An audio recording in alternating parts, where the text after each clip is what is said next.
problem we're trying to predict the future too. Looks like we have the depth of water in a rain catcher is modeled with a linear function.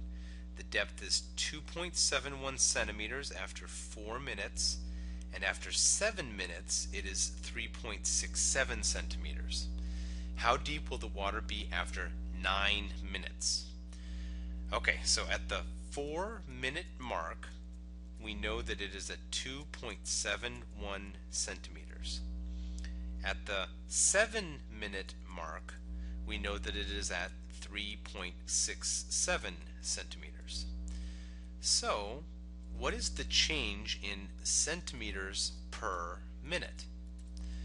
Well, notice that the centimeters changed from 2.71 to 3.67. So they went up by 3.67 minus 2.71 over the length of time going from 4 minutes to 7 minutes. So 7 minus 4. So 3.67 minus 2.71 would be 0.96 centimeters. 7 minus 4 is 3 minutes. And division would give us 0.32 centimeters per minute.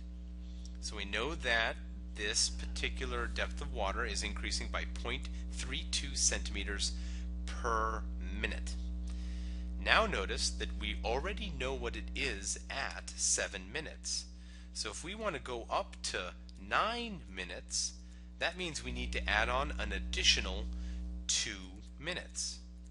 But thanks to our calculation over here, we know how much it's rising per minute. So how many extra centimeters are we going to have to add on?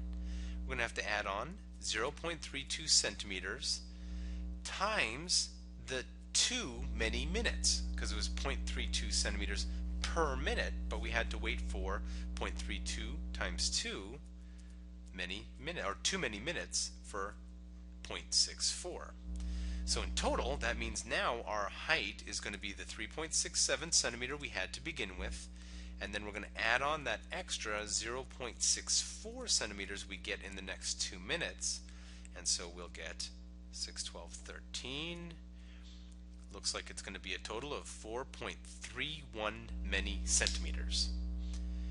So why don't you pause the video and see if you can do a similar problem over here. Suppose that producing books requires fixed costs and variable costs.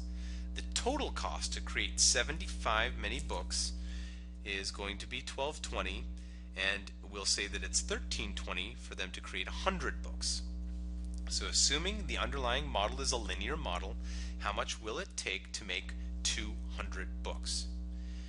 Okay, so what's the information we have? 75 books costs $12.20. 100 books costs $13.20. So what is the actual cost per book? Cost per book. Well, the cost is $13.20 minus $12.20, because that was the change in cost, over 100 minus 75, because that's the change in the number of books. So we have $100 over 25 as the change in the cost per book. So it looks like each book costs about $4 to make. So we got $4 cost per book. So that tells us how fast we're changing. So now what was the problem asking for was 200 books. So let's go down to 200 books. In other words, we're going to add on 100 books. Well, how much money is that going to add on? Well, it's going to add on $4 per book, but that's on 100 many more books. 4 times 100 means we're going to add on an additional $400 worth of cost. So with the $13.20 that there was to begin with, plus the extra 400 we're going to get from the additional 100 books, it looks like the final answer to this problem hopefully was 1,720.